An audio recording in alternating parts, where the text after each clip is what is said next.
In today's video, I'm going to teach you how to create server tag in Discord. By the end, you'll know exactly where to find the setting on desktop or mobile, how to choose a short tag, and how to save it so it shows up across the server. Before we jump in, a couple of quick notes so everything works smoothly. Make sure you're using the Discord desktop or mobile app, not just the web version. The server you're on needs to have server profiles enabled, and you'll need the right permission to edit your own server profile there.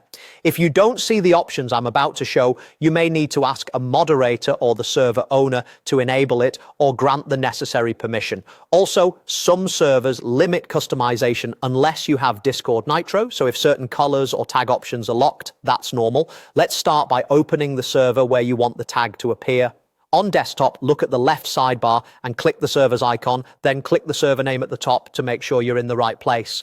On mobile, tap the server icon and confirm you're inside the correct server channel list. This step ensures that the changes you're about to make apply to this specific server only. Next, open your server profile. On mobile, open the member list for the server, then tap your own name. That brings up your server-specific profile options.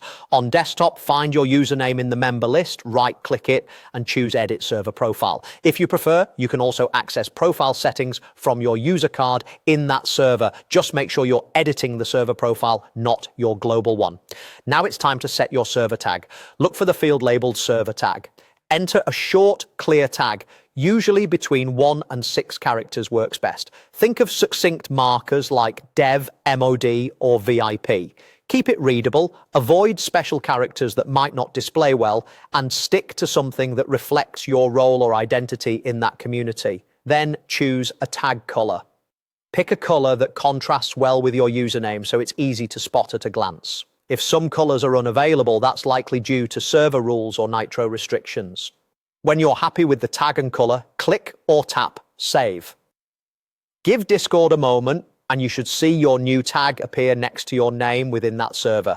If it doesn't show, double check that you edited the correct server profile and that you have the required permission. And that's it, your server tag is set and ready to help you stand out.